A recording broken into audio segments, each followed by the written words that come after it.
Welcome to the AFR Saints channel, where we provide you daily content on your favorite team, the New Orleans Saints. Do us a favor and hit that subscribe button. Be sure to leave your comments below and smash that like button. Who dat? Saints are back on the practice field on Wednesday. They'll have a day off Thursday and then back at it on Friday. Alvin Kamara notably was not present at practice on Wednesday. We'll get to more of that in about 45 minutes to start hour number 2 because Alvin Kamara was in New York meeting with Roger Goodell. So everything Dennis Allen said, everything we know about that meeting, the possibilities, we'll delve into that in about 45 minutes. When Dennis Allen met with the media after practice on Wednesday, he did announce a couple of transactions after another injury here in camp. Here's DA. We waived injured offensive lineman Scott Lashley, and we signed offensive lineman Tommy Kraemer. Calvin Throckmorton went inside with an elbow. Andrew Dowell, knee, and Alontae Taylor had some hamstring tightness. I don't expect any of those to be major issues, but we'll evaluate them and see where we're at. Cool. So none of that seems to be really significant, which is the best news.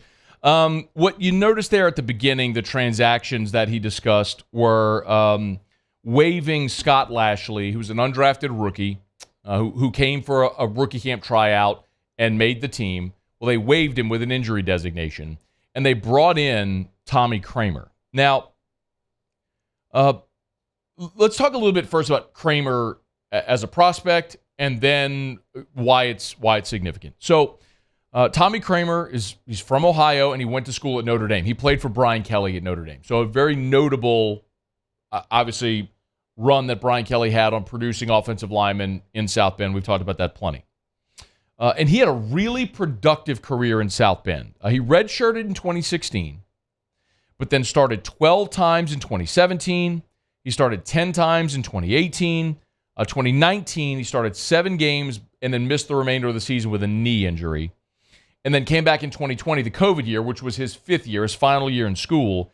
And he started all 10 games that he played in, made all ACC. Remember, Notre Dame played in the ACC that year in the COVID season. So he was first team all ACC, and he was a third team All American.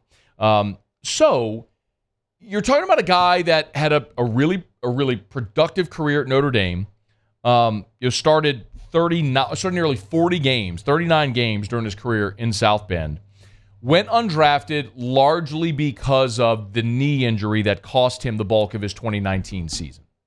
And sometimes injuries are just a hard thing for guys to overcome. We talk about it all the time. You go to the combine, the most important part of the combine, the physical and the interview.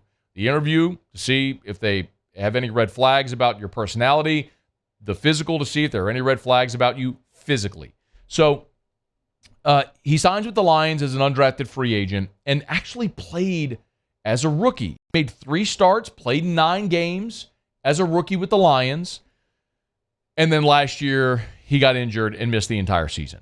And the Lions let him go. So it's kind of one of those things where Tommy Kraemer, every time he's gotten his footing and started to establish himself, he got hurt.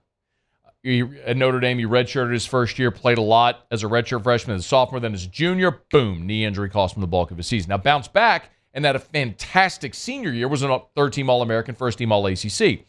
He goes undrafted his rookie year. He makes the roster. He starts 3 times. He plays in 9 games. His second year, boom, injured, misses all of 2022. So the interesting thing about Tommy Kraemer right now is that he's 25 years old.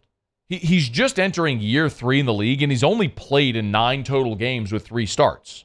So physically, he doesn't have a lot of wear and tear and beat down on the body that a long NFL career can give an interior offensive lineman. But the downside is he doesn't have a lot of experience, right? Just 9 games played in 3 starts. But the part that's really interesting is he's 25 years old. Tommy Kraemer is older than Cesar Ruiz, just for context there. And Cesar Ruiz, he was a rookie in the NFL in 2020.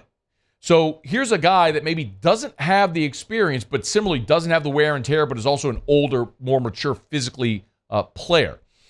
I keep looking at the offensive line with the New Orleans Saints, and in particular, how they keep rotating guys on the interior as a little bit of I'll use the term loosely as a red flag. And I know whenever we say red flag, it always has a negative connotation because saying something is a red flag has a negative connotation with it. But I think what it maybe shows is not so much some grave issue, but an area of potential concern. Look, if the New Orleans Saints keep Eric McCoy healthy and Andrus Peat and Cesar Ruiz and Ryan Ramczyk healthy, and if Trevor Penning wins the left tackle job, and then Hurst is your swing guy at tackle, and then one of these guys is your backup on the interior, if it's Max Garcia or Throckmorton or maybe Kramer wins a job, we'll see. Well, I like that offensive line.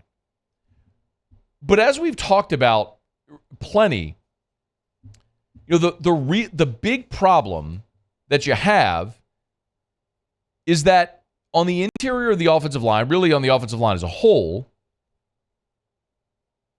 no team goes through an entire season without injury, without testing their depth on the offensive line. I know we've talked plenty about Andrus Peat, who left practice the other day, limping off the field. Pete has never played a full season in his NFL career. He was drafted back in 2015. He has never played a full season. He missed 4 games as a rookie, missed 1 game in year 2, 1 game in year 3, 3 games in year 4, 6 games in year 5, 3 games in year 6. He played just 6 games in 2021. He missed 10 games in 2021 with injury. And then last year, he missed 6 games. He has never shown you his ability to stay healthy. And the reason that's impactful is because that's a guy that sometimes kicks out and plays left tackle for you as well as a backup. Not only is he your starting left guard, but he's also a rotational left tackle piece for you. It's a valuable player who can never stay healthy. So odds are, judging by a sample size that's run 8 years, now going on 9 years, in the last 8 years, Andrus Peat has never played a full season. I don't believe he'll play a full season now. We've seen Cesar Ruiz and Eric McCoy miss time as well. So there's a reason why Calvin Throckmorton has started 20 games in his career. Calvin Throckmorton has started 20 times. He's played in 31 games with 20 starts. The reason is because your guys can't stay healthy. And that's not just your guys. I mean, that's just symptomatic of that position in the NFL. So I know we're spending a lot of time talking about these backup offensive linemen, but it was why bringing in Trey Turner was impactful. It was why bringing in Max Garcia was important, because Garcia in the NFL has started at left guard, right guard, and can play center. So if at any point, I'll give you a hypothetical. Let's say Eric McCoy goes down. Knock on Formica, hope it doesn't hurt. But what if Eric McCoy goes down? Well, Ruiz slides over and from guard to center, and then you put in a backup guard. That backup's in at 2 spots. Or do you put in a backup center like Max Garcia if he makes this team, and then Ruiz stays at right guard? Maybe that's what you do. But you have to think for all those probabilities or possibilities if you're Dennis Allen, if you're Mickey Loomis, as you're putting this team together. So, yes, it matters signing Tommy Kraemer today. This isn't, I think, just a guy who you're bringing in to see if he or you're bringing in just as a camp body so your starters don't run all the reps during the team period. There's a component of that. And I'm not telling you Tommy Kraemer is going to be favored to beat out Throckmorton or Garcia or some of these other guys. But there's a real possibility that's how it could go down if he outperforms them. And he's a guy that won reps and 1 starts in college, won a roster spot as an undrafted rookie, and then became a starter in the NFL before being injured. So, yeah. Is there an opportunity for someone like Tommy Kraemer to come in and maybe push Max Garcia and Calvin Throckmorton for a backup guard spot? Absolutely there is. Especially if you can show versatility playing both sides of the line. So we'll keep an eye on how those jobs go. And you won't really know, honestly, until you get into the preseason games and you see how they're rotating. Who's running with the 1s, who's running with the 2s, and then how you perform in those situations. That's going to start to give you more of your answer. Now, specifically with the offensive line, Derek Carr was made available to the media today and talked about a couple of guys. One of them is the rookie who, the 2 players that before camp started, I said I got them under a microscope were Peyton Turner and Trevor Penning, 2 former first-round picks that need to have a massive role on this team. Here was Derek Carr on Trevor Penning so far in camp. Very violent individual. He wants to be physical. He wants to assert his dominance, in the run game, in the pass game, all those kind of things. And the cool thing too is Cam came up to him, was talking to him about something after our set, and you hear him like, "Oh yeah, I got you. Yeah, that makes sense." So he's as aggressive as he is. He's also willing to learn and grow as a player. So I'm excited about it. I am too. I'm excited about Trevor Penning if he can stay healthy because he's an integral part of this team. Carr also talked about Eric McCoy. I mean, let's not forget that the battery, the quarterback center exchange, that relationship is very important. I mean, it's when the Saints drafted Cesar Ruiz, I'll remind you, he was a center at Michigan, and he was brought in to be a center. But it would have been, if they had moved him to center, because McCoy was playing center after Max Unger suddenly retired, if they had put Ruiz at center in 2020, that would have been Drew Brees' third center in as many seasons. And McCoy was really good at that position. So, yes, that battery matters. Of course, the quarterback-center exchange matters. What's the old stat Mike Detillier gave it for so many years? On the week that a team loses its starting center, they fail to cover something like 85% of the time. Yeah, who your starting center is absolutely matters, and it matters to the quarterback as well. So here was Derek Carr today on working with Eric McCoy so far. He's one of the best. He's smart, he's physical, he's athletic, and he's for a center, he's in a good mood, a lot of the time, and that's usually not the case. Usually centers are a little grumpy, but he's in a pretty good mood for a center, for the most part. See if the Saints can keep that group healthy. If you have a healthy McCoy, Ramczyk, Ruiz, Pete, Penning, Throckmorton, Hurst, I like that group. I like it a lot. If it's a healthy group, when you really start delving into the depth is when you start to get a little antsy.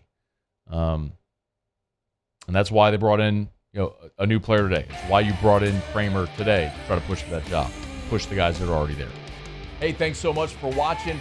Please leave your comments. I love to interact, and be sure to hit the red subscribe button below.